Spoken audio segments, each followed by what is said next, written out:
Some secrets are worth risking everything for.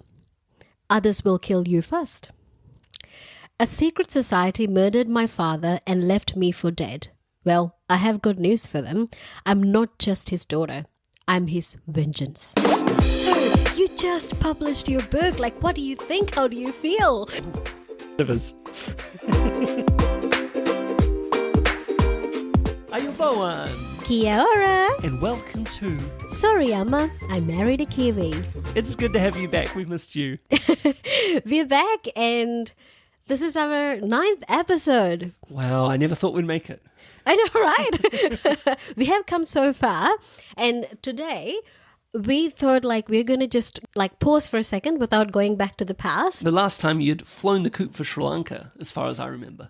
Yeah, I think so. I am gone out of the country now. So a month of dating, Sam decided to go out of the country for 10 days within that month. And then now... Marsha decided to one-up me. And then I just went for... She's like, you like long distance? Let's go pro.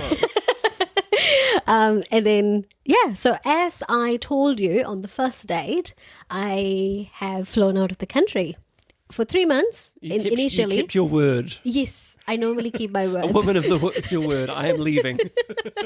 Nice try, Buster. And as I said, I left.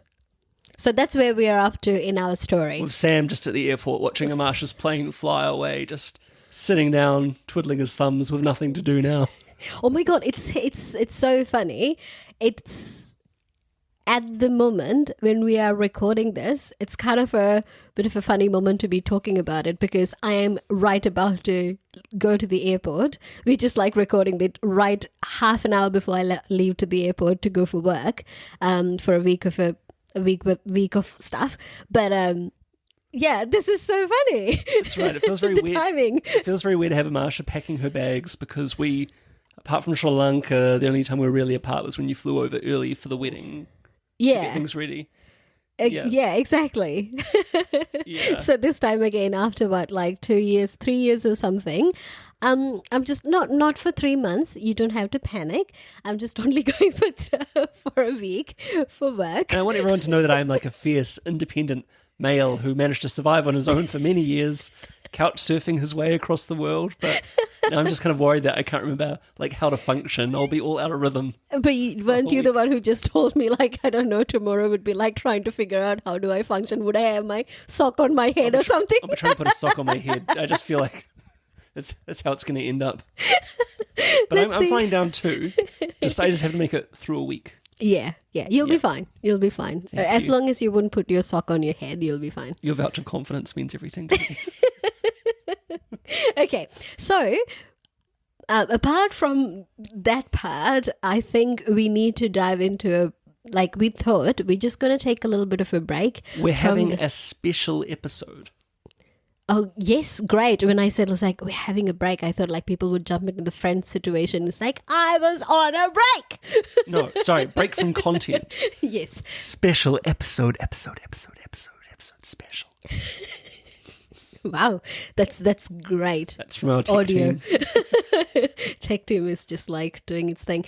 Anyways, the reason we are having a little bit of a special episode is the Kiwi sitting here just released his 2nd book series. Can you imagine that? I mean, he's an author. Just putting it out there. It's not much. I started creating this world when I was 9, got rejected from my first publisher at 14, spent my 20s traveling the world, kind of sleeping in little bungalows in Laos, just writing the 6-book series. And now I'm writing a new 4-book series that continues the Shadows universe, but set at a secret academy in Wellington. And I was writing this series well before I met Marsha. I think I started during pandemic. And in the first week I met you, we kind of had a big launch to celebrate the Shadows series being completed. Yep, the last book coming out. Yeah, but this new series has been about 4 years in the writing. And when I started writing it, I definitely did not know that by the time I released it, I would be married, living in a house that I owned with my wife. So, yeah, that's fun. Yeah, 4 years can do that to you. I think I remember because I was always writing at school, I think I had this whole ego thing of, once I'm a published author, everyone will love me and everyone will want to be my friend. Right. Not that I didn't have friends, but, maybe I wasn't the most popular kid in school. But I think it's nice that, I have that sensation now that I have all the things that I wanted in life and I've already made it. So it doesn't feel like, you're betting everything on the art to get the life you want. You're just creating out of the joy of it, which is nice. Yeah, I just recently saw a little bit of a clip about defining happiness. You know how the whole last few years, probably like the decade, is about, oh my God, making your own brand or like starting your own business, be your own boss, like leave the 9 to 5. And that's the glorified version of it. And then this particular clip was talking about how people who left their 9 to 5 and then started doing like, oh my God, I became my own boss. And then after a while, it's like, oh my God, this is so stressful. I hate my boss. Like when you hate your boss, like there's nobody else to hate but yourself. You go to HR, which is just another part of yourself. So you kind of get to compartmentalize your brain. It's just like, okay, I'm writing a complaint to my HR about my boss.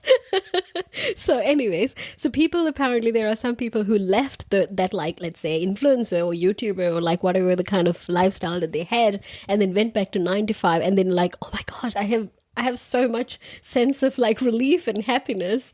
So this particular research was talking about like how people glorify that kind of like independent make your hobby your life. But like at the end of the day, if you put so much pressure on your artwork or your creativeness, it kind of might take the happiness away from that creativity. Like the YouTubers who feel burnt out by the algorithm requesting like infinitely more content all the time, and there's no room left for so the joy of crafting it. Joy of crafting. I think I love the fact that you said like it no longer ride on your art, so you're free to do whatever you want. That's amazing. Yeah, and I'm still here doing it too, which is nice. Yeah, you're like, yep, got everything. Never mind. No need to write anything. Got what I wanted. I write enough at work. I don't want to write anymore. I'm glad you don't think like that.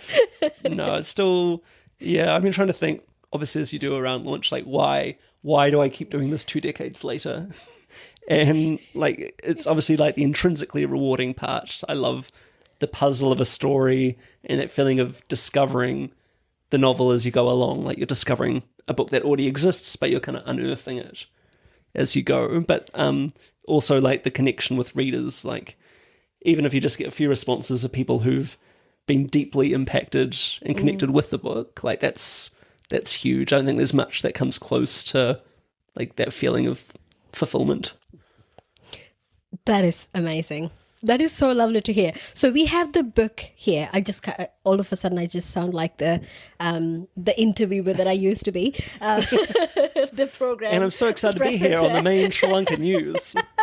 Not as a news anchor. We don't interview people as a news anchor. This is kind of like sit down and then have your guest honor speaker, whatever. And it's like, so you just published your book. Like, what do you think? How do you feel? So you were never a news anchor and you're like, but pause on the economic crisis. A new urban fantasy book has released. And he's here in the studio now. Maybe like I guess the closest that I can think of is the project, like the New Zealand project, where you have like guests. And I tried to get on the project once, actually. Oh my God! So how did that go? Because I'd done like a radio interview about the Shadows series, and then I started emailing Jesse Mulligan, who's on the like New Zealand news show, The Project, and he's like, "Oh, could you share that radio interview with me? And we'll decide whether to proceed with the piece." But unfortunately, the radio file was corrupted when it was sent to me. Oh no, so, that is so sad. Okay, I think they just kind of dropped off the bandwagon. Let's just assume you're in the project. Oh. Okay. And I'm presenting the project. Oh boy. Yay for me. So here we go. So I have A School So Gorgeous and Fatal, the Counterpart Academy Book 1 from Sam Blood. The author himself is right here with us in the studio today. Before I go and read the blurb, sorry, disclaimer, didn't read the book yet. What can you say about the book? I might just want to say it's really great to be here today. Thank you for having me on. My gosh, there's a lot of people in the studio audience looking at me. Hello, everybody. Okay, it's just calm your nerves. You're live. Just breathe. What was the question? Sorry. So my question is, if I am to pick this book up and then start reading it, why do I do that? Well, if you love urban fantasy, Say. yeah, here we go.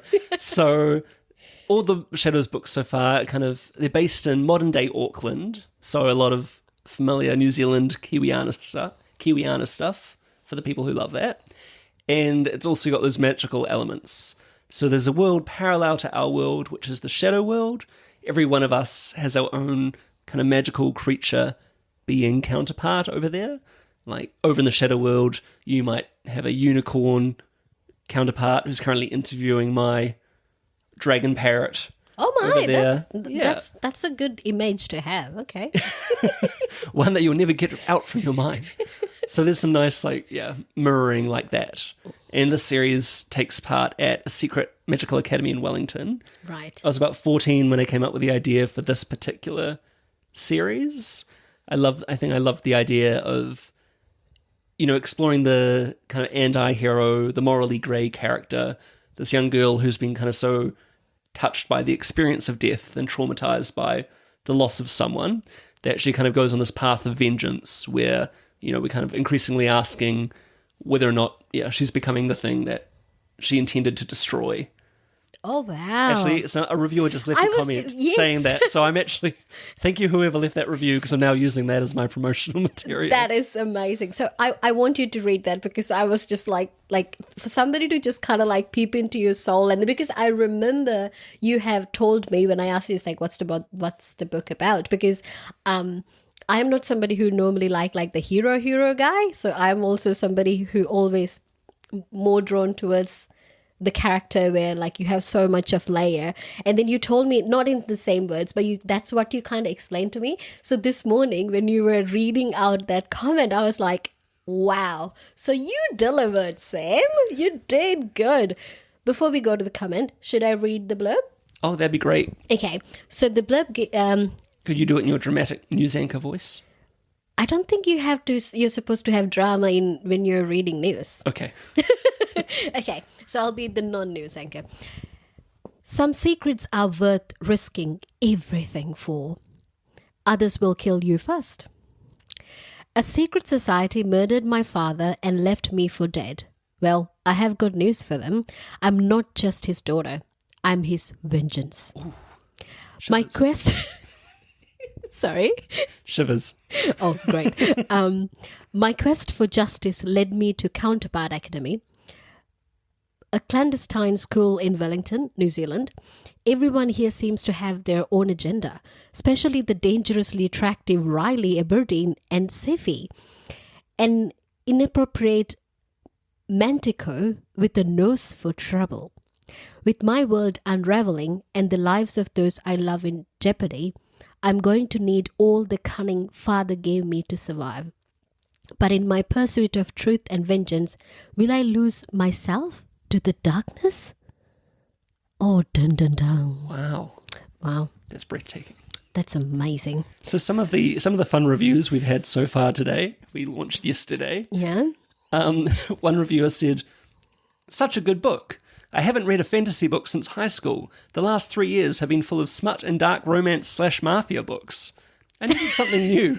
So I tried A School So Gorgeous and Fatal by Sam Blood." I like that I'm how you kind of like break the habit of your addiction to... I had too much romance in my life. I want something else. Too much smutty romance. I'm going to read a Sam Blood novel as like to cleanse my palate. You're a palate cleanser. It was full of twists and turns that I wasn't expecting. It would have your mind going one way, but then all of a sudden, the curtain was pulled back to show something completely different. The fact that the author had such an imaginative mind to come up with all the different creatures known as shadows was astounding. So that was really cool. So they were impressed by all the twists and turns, while another reviewer said, the twist, although a tad predictable, worked perfectly into the overall story. Wow. It's just, in the end, it's just very, very much based on the reader, isn't it? So are you still reading the comment? Is it your take from the comment? No, that's another comment. Oh. So we have one reviewer who said it was full of twists and turns I wasn't expecting, whereas the other reviewer said the twist, although a tad predictable, worked perfectly into the overall story. Oh, I see what you mean. Okay. Yep. So maybe the person who thought it's very predictable must have their own, like their prediction was accurate. Because of that, they think it's predictable. But the other one is like, oh my God, that's not what I predicted at all. All art is highly subjective. I think that's what it comes down to. All right. You found the comment from the Canada website? It's very confusing because Amazon has their Australian one, the UK one, the Canadian one, so all the reviews are, kind of spread out between the different... Why can't they have just one website? It'd be nice if they synced. I don't understand Jeff Bezos' personal decisions. Well, he's busy with his wedding, so give him a break. Okay, just reading through the new ones that have popped up. This was an amazing read. Brilliantly written. Characters were fabulous. Cannot wait for book 2. Someone's review is titled, Teens with Secret Lives. This was a fun read. I laughed a lot at the teenage antics and betrayal of the main shadow we encounter. I'm looking forward to the second book. Well, I mean, just FYI, if they happen to be listening, the second book, not just the second, third, and the fourth are all written. That's right. I wrote the whole series. So book 2 is releasing October 26th. Wow. A princess so noble and vengeful. Oh my God. Yeah. I had someone who did like an enormous novel of their own as a review, which was excellent. This was the first book of Sam Blood's that I ever read. That's nice. Yeah. Nice that they're branching out. Crowley, who's the main character, pulled me into the book and she enthralled me. Crowley burns with purpose and it drives everything she does. She's grieving the murder of her father at the hands of a secret society. The murder isn't just a footnote. It fuels Crowley in everything she does through every step in the book. Wow. Sam never lets up the tension. That's just a general statement about me. In my everyday life, I never let up the tension.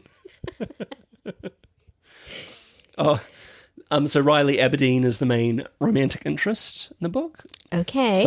So female main character, Riley Aberdeen, is a half Filipino, half Scottish, mysterious, very hot, brooding guy. Right. So just to add to the context, when we were planning our podcast today, I asked, is there a romantic interest? What is the plot line about the romantic interest in the book? Is there anything related to having because I know there are shadows, there are two different kinds of beings in the book. So I was wondering that what we talk about, two people come from different worlds and then getting together sort of thing, whether that just goes into the book. But you said not necessarily. And then you told me this is the guy, the romantic interest is based on this Filipino character. And I was like, okay. And then you told me that it is based on this very sexy guy who was on... I don't know those were my exact words. I mean, that's what I heard. If any one of you have watched Good Place, The Monk, and I'm like, I don't think he's sexy. I didn't find him sexy at all or attractive in any way, shape or form in that book. If you Google Manny Jacinto... And then Sam was like, okay. And then he Googled the actual actor, not the person who played, not the character on Good Place. And I'm like, well. We went on Google Images and Amasha's like, I understand now. Yeah, exactly. Simply put. So, yeah, he's got a bit of Manny Jacinto energy, but yeah, I don't feel like the book really delved into the cross-cultural thing necessarily, because I guess you have so much other lore going on about the magical world and the secret society. Yeah. I'm just glad we didn't have that to deal with because the cross-cultural was, was enough. on its own. We had our own world problems. But there's some fun parts. Obviously, he speaks Tagalog, being Filipino. Yeah. And I'd read up about the phenomenon of code switching, which is when you sometimes accidentally shift into your first language without realizing, which you sometimes do with me. I do that. You occasionally, just because you're talking to other people in Sinhala, you'll turn to me and reel something off, and I'm just kind of staring at you. And I'm like, I'm sorry, I'm not there yet. The Singhala's still coming along. Not just you, I just do that to sometimes my friends. The other day I was just telling my friend Jen, I was like, oh, Killa. And she's like, what's Killa? And I was like, oh, that's girl. I'm so sorry. because I was talking to And her now she other uses it all the single friend. time. No, she does. So yeah. Okay. Yep. Go ahead. Yeah, so it's kind of fun in the battles and stuff, or when things are getting heated between Riley Aberdeen and the main character. Like, he'll kind of slip into just kind of like reeling off some, well, either curses in Tagalog or like venting his frustrations. But I thought that just gave it like there was a nice dynamic to it there, I thought. Yeah. Yeah. Oh my God. I'm looking forward to read the book, and I actually packed it into my suitcase so I can read it on the plane. That's exciting. So yeah, I'll try and I will be very busy, but at the same time, and on my downtime, I'm looking forward to read the book. Awesome. Also, as part of this special update, we can tell you that we now have the actual couch for the lounge of our house, which is exciting. That is exciting. We finally have our like actual couch. Big green L-shaped couch. Mm-hmm. And the bonus of this is that now in our office we have this sweet ass orange sofa bed couch. You guys will see. It's groovy. It's going to be the podcast studio, and we're going to get the video. Yeah, our video podcasts will be sorted, hopefully for the next episode. Luckily, Amasha's brother Sammy has now moved in with us. And he's just our go-to videographer, so it's all coming together. Yeah, he's the photographer / videographer for the family. And I mean, if you guys have an event, oh, by the way, just a shameless plug. If you guys have an event where, like a birthday party, a gender reveal, or like whatever, even a wedding. We're doing gender reveals now? No, not for us. For the people who are listening, if you have a party where you need a photographer, Sammy, my brother, is available. Yes, he is. He's a great photographer. Of course, we have listeners all over the world, so that you might have to cover his flights if you're in I'm just northern gonna charge Canada or somewhere. I'm just going to charge Sammy for this advertisement. Oh, great. Yeah. But back to the series, I was initially meant to launch Counterpart Academy at the start of 2024, but slight spoiler that there was a wedding that may have happened around that time. Oh, come on. How do you give us spoilers like that? Especially after, just a random story. So our friend Liam's partner, Susie, we recently Hi, met her. Susie. Hi, Susie. She's listening to us. And then the other day when we got to meet her finally, it was so lovely meeting her. And then the first thing she's like, you guys being here is enough spoilers. Don't say anything. I don't want any spoilers. Yeah. So I knew her as my co-worker's partner. I'm like, we have to meet you because you're listening to the podcast and it's just weird otherwise. But apparently even meeting us and seeing that we're happily married is a spoiler in itself. So when you say, oh my God, about the wedding, it's a spoiler, Sam. You need to give spoiler alerts. I'm sorry. Sorry, go ahead. Susie's partner Liam also came into the office the other day and he's like, Sam, really? You spent $200 on an Uber? And I looked at him, he's like, oh, I was sick yesterday. I listened to all the episodes. It is so fun, like, office mates, like... the podcast is spreading like a disease through the office. Ravan and Lindsay and like all these other colleagues of ours who are just like listening, and then comes the next day and then it's like, oh yep, I listened to that and this is what happened, oh my God, this and that. And Lindsay especially, she's amazing. She just talks about it like she's very enthusiastic, and like I love her. The best hype girl ever, Lindsay. Exactly. And I love her comments and feedback and everything. The other day she was talking about like how she was laughing on the train, I think, and then had to like stop listening because it was just like, oh my God, people around. She was laughing too hard. And the other couple of girls around is like, what are you guys talking about? And it was so fun. Like, and Ravan's like, you guys don't listen to it every Tuesday at 7 a.m. So yeah, that's our life. It's great. It's great. I love you guys. Thank you so much for listening. It means a lot. It really does. And Marsha and Sammy were very sweet last night. They wanted to celebrate the launch of the book.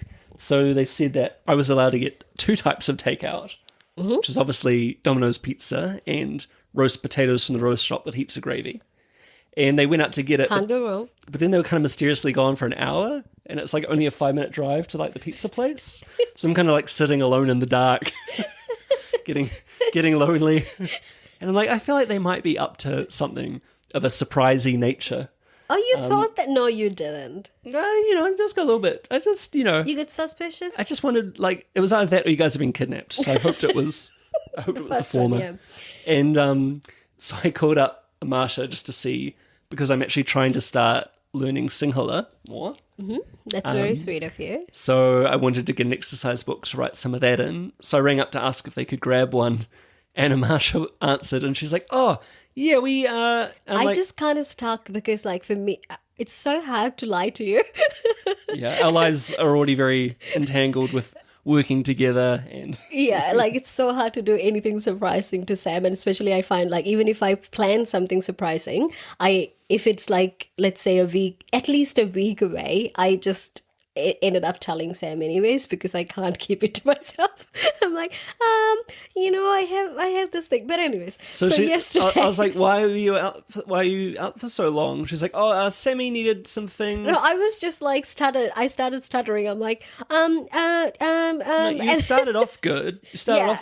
And then I was like, oh, where are you right now? And then like there's just like silence on the line, maybe like some crackling, and then I just waited, and the silence keeps going and going and going. No, Sammy was in next to me. He's just like, "Tell it's me. Sammy needed something," and I'm like, "What?" And I'm just sitting there. I'm like, I wonder how long she's going to keep the silence going. Okay, it wasn't that bad. I'm good at surprises. It was very cute. And then they came home with a cake. Yeah, it was lovely getting to you need to celebrate small things in life, and this is a ginormous thing. It's not a small thing. We were planning to have a big celebration, but we had some last minute house thing that happened. So we were going to do a housewarming thing and a Namasha birthday thing and a book launch thing rolled into one. Then we found out they were going to be building a fence for our house on the same day, and that just seemed like a lot of things. So yeah.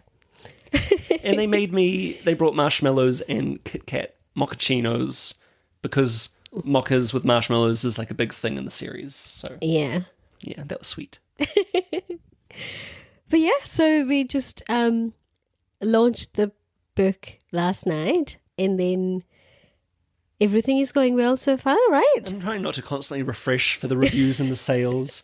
There's a few promotions scheduled for the first 5 days. So I'm hoping that will lift it for the sake of the holy algorithm. Okay, let me bring you back to the beginning of the podcast where you said you're writing because you like it. Yeah, and every author's like, what are you doing? Don't just sit at the sales dashboard hitting refresh. So, yeah. But so if you are somebody into fantasy, urban fantasy, and then would love to rate, you can find it on Amazon, and yeah, currently it's Amazon exclusive. We're on Amazon Australia, Amazon Canada, Amazon America, Amazon UK, all your good Amazons. Apparently, we're finishing the episode right now. I think we're playing ourselves out. Counterpart Academy, where all good books are sold. Our engineering, the audio engineer is like signaling to us, who doesn't exist, that our time is up. Next time, what happened when Amasha went to Sri Lanka? Yeah, it's getting serious. I mean, yeah, things are getting serious. Are the things getting... I don't know. They're definitely going to get dramatic, I can tell you that much. Yes, that's what I was looking for. Hashtag spoiler. Yeah. Wait for the drama. See you next week. Love you guys. Bye. Bye-bye.